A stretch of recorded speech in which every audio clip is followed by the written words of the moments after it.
inmediato envió a Yubari al joven Daisaku Ikeda. Ikeda se había incorporado a la organización en 1947, siendo aún adolescente, luego de participar en una conferencia dictada por Toda.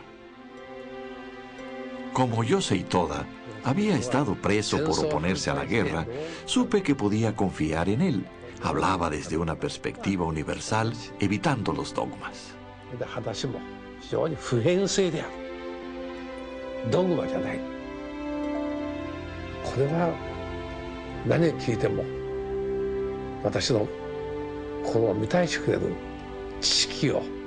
Sentí que había conocido a alguien capaz de responder mis preguntas y de llenar el vacío espiritual de mi juventud. Decidí seguirlo y aprender a su lado. Ikeda consagró sus energías a reconstruir la Soka Gakkai tal como le proponía Toda. Este no tardó en reconocer la capacidad del joven y fue así como empezó a asignarle tareas cada vez más complejas y difíciles. A él le confiaría finalmente el futuro de la organización. Cuando Ikeda llegó a Yubari, enseguida reunió y alentó a los miembros de la organización local. Inspirados por su liderazgo, los mineros de la Soka Gakkai y sus familias decidieron ofrecer resistencia al poder omnipresente del sindicato. Insistieron en su derecho a la libertad de culto, garantizado por la Constitución de posguerra. El sindicato no tuvo más salida que dar marcha atrás, enfrentado por un grupo de personas comunes dispuestas a arriesgarlo todo por sus derechos. Fue una victoria importante para el movimiento de la Soka Gakkai y para el joven Ikeda de 29 años. No obstante, a partir de ese momento, a Ikeda le aguardaría una historia de continuos enfrentamientos con el poder y la autoridad. Inmediatamente después de la disputa con el sindicato, Ikeda fue citado por la policía de Osaka acusado de fraude electoral. Allí lo detuvieron e interrogaron. La policía le dio un ultimátum. O confesaba o arrestarían a Toda. En ese momento, la salud de Toda estaba en franco deterioro. Ikeda sabía que su maestro probablemente no resistiría un segundo encarcelamiento. Los miembros de la Soka Gakkai organizaron una marcha multitudinaria para proclamar la inocencia de Ikeda. Fue liberado 2 semanas después, aunque el juicio se prolongaría 5 años más, cuando finalmente Daisaku Ikeda fue absuelto de todos los cargos. Toda falleció en abril de 1958. En sus 13 años de lucha desde que salió de la cárcel, Toda convirtió el budismo de Nichiren en una realidad viviente para más de 750.000 familias que se sintieron desconsoladas por su pérdida.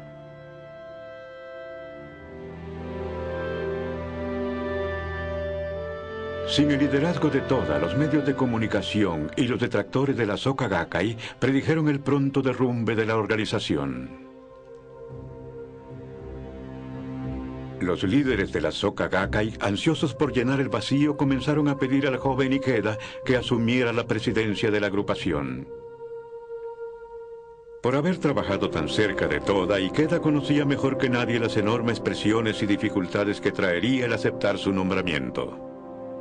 Leemos en su diario de aquella época: Los vendavales de mi destino parecen soplar sin clemencia sobre mi corazón. Tengo solo 32 años. Aunque hasta ahora vine declinando, quizás no tenga más opción que aceptar esta tremenda responsabilidad.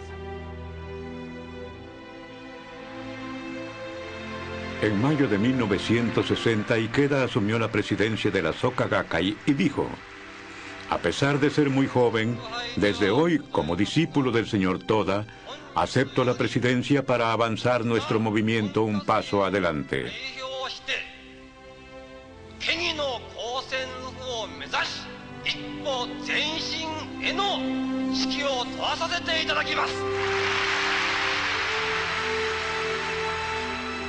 En un impresionante esfuerzo por sostener e impulsar el crecimiento de la organización, viajó sin descanso por todo el país.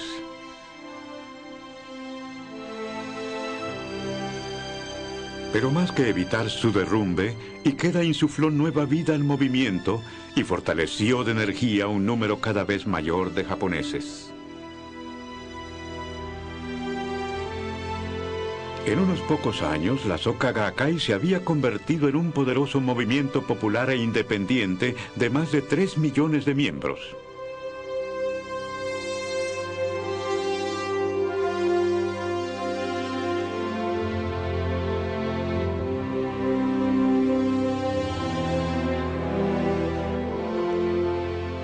El budismo es humanismo. Todo comienza y termina en el ser humano. El budismo existe en bien de la humanidad. Vivimos en una época de democracia, en que los seres humanos deben asumir el papel protagónico. Ellos son los verdaderos soberanos. Los gobernantes, los poderosos, los que ejercen el liderazgo existen para prestar servicio a la gente. Hasta que no veamos las cosas de este modo, la humanidad nunca podrá alcanzar la paz, la libertad y la felicidad que tanto ansía. La Soka Gakkai continuó creciendo.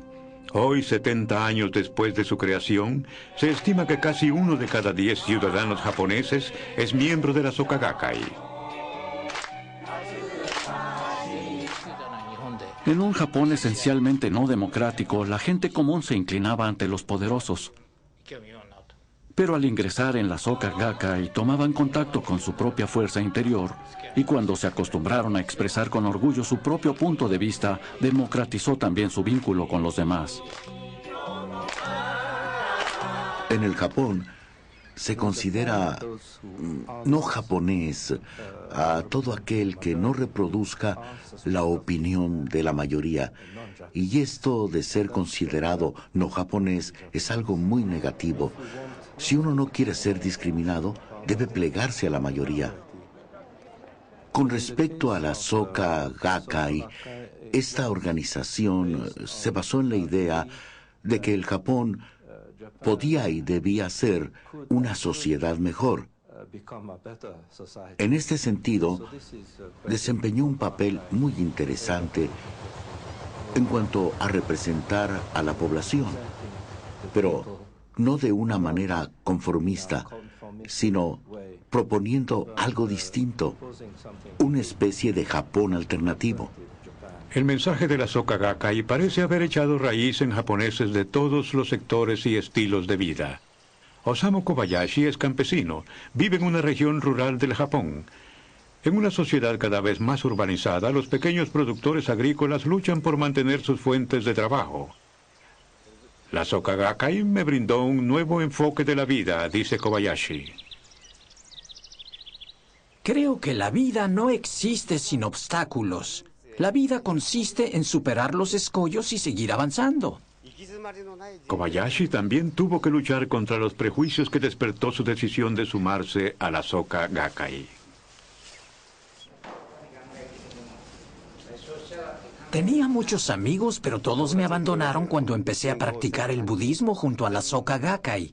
Sin embargo, hoy me respetan por no haberme dejado influenciar. Hoy, Kobayashi es considerado un líder dentro de su comunidad.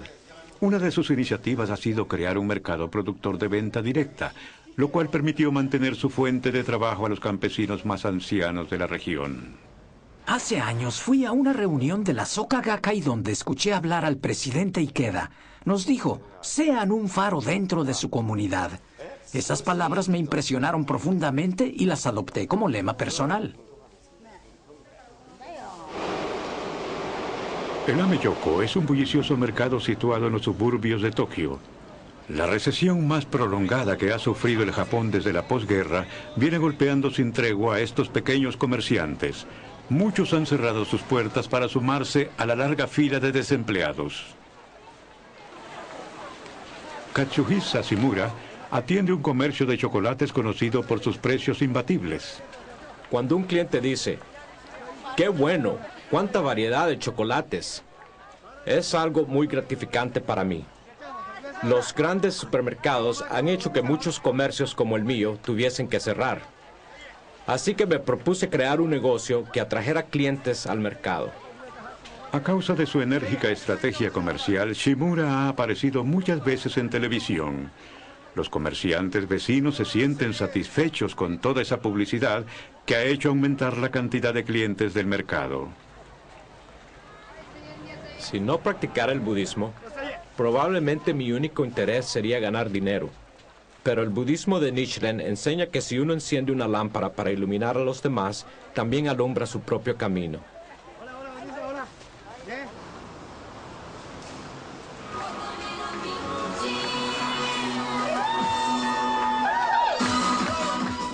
Tamio Kondo es miembro de una de las minorías menos visibles del Japón. Para ella, tomar conciencia de su propia fuerza ha sido recuperar su dignidad. Como la sociedad japonesa aún no acepta abiertamente a los homosexuales, conozco a muchos, especialmente empleados, que sufren de profundas depresiones y hasta tienen tendencias suicidas. Yo les digo, ni se te ocurra. Tienes que ser fiel a ti mismo. Es tu propia vida. Por mucho que piense la gente, tú tienes el control de tu felicidad. De no haber sido por el budismo, yo habría seguido una vida de escapismo, eludiendo la realidad y manteniéndome en las sombras. Pero en este momento soy una persona verdaderamente feliz. Las mujeres en el Japón integran otro grupo tradicionalmente silenciado. Antes de la Segunda Guerra Mundial, las mujeres japonesas eran ciudadanas de segunda clase, completamente ajenas al proceso político. Tsuruko Oya es propietaria de un local gastronómico muy popular en su vecindario, en las afueras de Tokio. Si no hubiera ingresado en la Soka Gakkai, no tendría la menor idea de lo que es la política, ni conocería nada sobre ningún partido. Pero gracias a la organización, hoy mi participación política es muy natural y fluida, y me es fácil interesarme en los temas de debate. A decir verdad, se dice que las mujeres miembros de la Soka Gakkai son las más activas y comprometidas políticamente. Este activismo no ha pasado inadvertido. La Soka Gakkai expresa directamente la voz de la ciudadanía, lo cual es una amenaza para los poderes establecidos. Se intentaron toda clase de cosas para desacreditarla. Desde que terminó la Segunda Guerra Mundial, los medios y la clase dirigente no han hecho más que criticar a la Soka Gakkai. Páginas y páginas de acusaciones, sin ningún fundamento ni contenido real.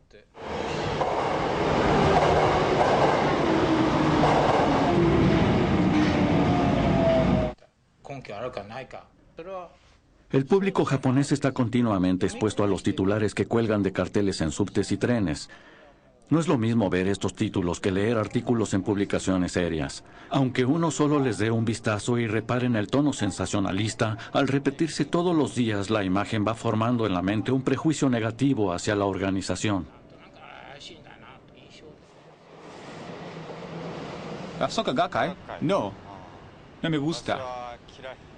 No me cae bien. Los detesto. Es lo único que puedo decir. Verdaderamente no me gustan. Habría que prohibirla. La Soka Gakkai no es una buena organización, sin duda. La mayoría de los japoneses piensa lo mismo. Lo cierto es que muchas personas sienten un profundo rechazo hacia la Soka Gakkai. En este sentido, puede decirse que el sistema ha conseguido su propósito.